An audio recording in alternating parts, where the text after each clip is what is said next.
Welcome to Nandu பாப்பா kitchen. இன்றைக்கி நம்ம பார்க்க போகிற ரெசிபி என்னென்னு பார்த்தீங்கன்னா, அவரைக்காயில் ஒரு சூப்பரான குழம்பு தாங்க பார்க்க போகிறோம்.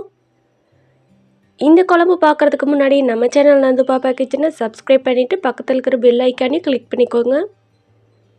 இப்போ வாங்க எப்படி பண்ணலான்னு பார்க்கலாம். ஸ்டவ் ஆன் பண்ணிவிட்டு இது போல் ஒரு குக்கர் வச்சுக்கலாங்க. குக்கர் நல்லா சூடானதுக்கப்புறமா 3 ஸ்பூன் கடலெண்ணெய் சேர்த்துக்கலாங்க. எண்ணெய் நல்லா சூடானதுக்கப்புறமா கடுகு 1 ஸ்பூன் சேர்த்துக்கலாங்க. கடுகு, கடலைப்பருப்பு, உளுந்தப்பருப்பு எல்லாம் சேர்த்து 1 ஸ்பூன் சேர்த்துக்கலாம்.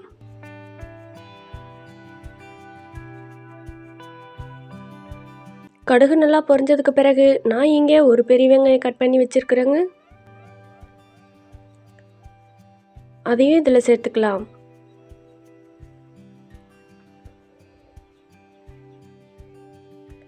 அதுக்கு பிறகு 2 வரமிளகா கட் பண்ணி வச்சுருக்கிறேங்க. அதையும் இதில் சேர்த்துக்கலாங்க. 2 கொத்து கருவேப்பிலையும் சேர்த்துக்கலாம்.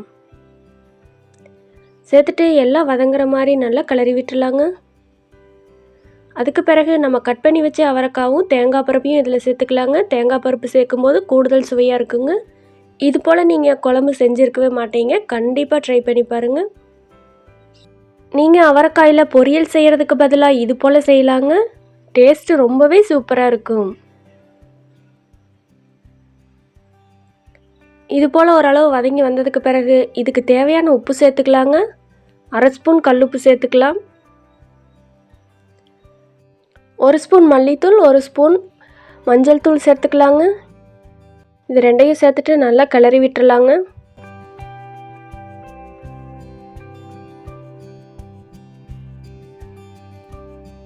இது லைட்டாக எண்ணெயிலேயே இது போல் வதங்கினதுக்கு பிறகு 4 தக்காளி நான் பேஸ்ட்டாக அரைச்சி வச்சுருக்கிறேங்க. அதையும் இதில் சேர்த்துக்கலாம். இந்த தக்காளி சேர்க்கறதுனால சூப்பராக இருக்குங்க டேஸ்ட்டு. தக்காளியோட பச்சை வாசனையெல்லாம் போகிற வரைக்கும் எண்ணெயிலேயே நல்லா வதக்கி விட்டுக்கலாங்க. ஒரு 5 நிமிஷத்துக்கு பக்கமாக நல்லா எண்ணெயிலேயே வதங்கட்டும். தக்காளியோட பச்சை வாசனை போகிற அளவுக்கு நல்லா 5 நிமிஷம் வதக்கி விட்டதுக்கு பிறகு சாம்பார் தூள் 1 டீஸ்பூன் சேர்த்துக்கலாங்க. சாம்பார் தூள் சேர்த்ததுக்கப்புறமா நல்லா கிளறி விட்டுலாங்க. நம்ம தக்காளி அரைச்ச மிக்ஸி ஜாரையெல்லாம் கழுவி அந்த தண்ணியும் இதிலேயே சேர்த்துக்கலாங்க. உங்கள் குழம்புக்கு தேவையான அளவு தண்ணி சேர்த்துட்டு உப்பு எல்லாம் கரெக்டாக இருக்கா அப்படின்ட்டு இந்த ஸ்டேஜில் செக் பண்ணி பாருங்கள். காரம், உப்பு எல்லாம் கரெக்டாக இருக்கா அப்படின்ட்டு செக் பண்ணி பார்த்துட்டு நீங்கள் மூடி போட்டு மூடி வச்சிடலாங்க. 3 விசில் விட்டிங்கன்னா காய், தேங்காய் பருப்பு இதெல்லாம் சூப்பராக வெந்து வந்துடும். இது போல் கொதி வந்ததுக்கப்புறமா மூடி போட்டு மூடிடலாங்க.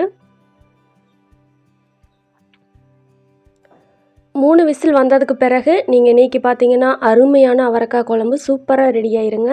இதில் தேங்காய் பருப்பு சேர்க்கறதுனால இதனுடைய சுவை ரொம்பவே கூடுதலாக இருக்கும். இந்த குழம்பு நீங்கள் சாப்பிட்டு பார்த்தீங்கன்னா சூப்பராக இருக்குங்க. இது போலவே நீங்களும் வீட்டில் ட்ரை பண்ணி பார்த்துட்டு எப்படி இருந்துச்சுன்னு சொல்லி மறக்காமல் கமெண்ட் பண்ணுங்கள். நம்ம சேனல் நந்து பாப்பா கிச்சனுக்கு லைக் பண்ணிவிட்டு உங்கள் ஃப்ரெண்ட்ஸ் அண்ட் ஃபேமிலிக்கு ஷேர் பண்ணிவிட்டு சப்ஸ்கிரைப் பண்ணிக்கோங்க. இந்த குழம்பு நம்ம குக்கரில் வேக வைக்கிறதுனால சீக்கிரமாகவே சட்டுன்னு சிம்பிளாக சீக்கிரம் முடிச்சிடலாங்க.